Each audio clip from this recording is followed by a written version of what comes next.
राजस्थान के नागौर से एक दिल दहला देने वाली वारदात सामने आई है, जहां परबतसर थाना क्षेत्र के ग्राम दिलढाणी में एक पिता ने अपनी ही दो विवाहित बेटियों की कुल्हाड़ी से वार कर हत्या कर दी।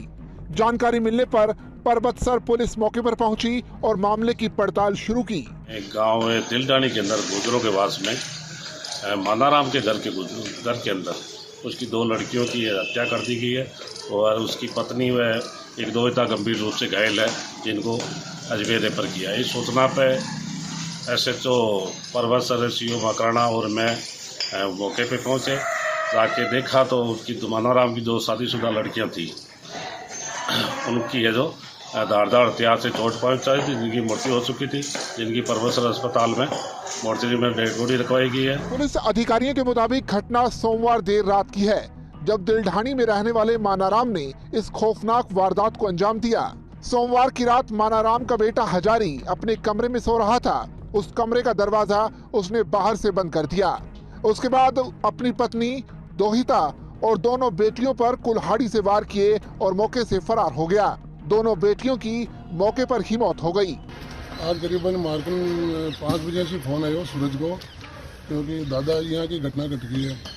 मैं बटे मौका पर कूदियो तो बटे दो लोहानार दो लेडीज तो एंटी की मन्नाराम की, दो लड़कियां तो एंटी खत्म हो गई। बाकी भी एक तो भी विशेष और एक भी को दो तो जकान लेर में हॉस्पिटल गया।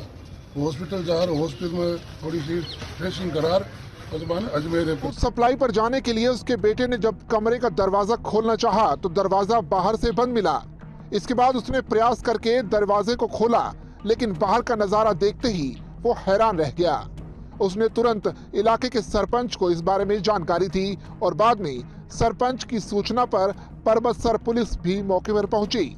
मानाराम की दोनों बेटियों की मौके पर ही मौत हो गई, वहीं उसकी पत्नी और दोहिती गंभीर रूप से घायल हो गई, जिन्हें परबतसर उप जिला अस्पताल में प्राथमिक उपचार देकर इलाज के लिए अजमेर रेफर किया गया। इस वारदात में घटनास्थल से ये जानकारी सामने आई कि एक बेटी ने हैवान बन चुके अपने पिता का प्रतिरोध करने की भी कोशिश की, लेकिन वो कामयाब नहीं हो पाई। दोनों बेटियों का विवाह हो चुका था। दोनों बेटियां 2 दिन पहले ही अपने मायके आई थी।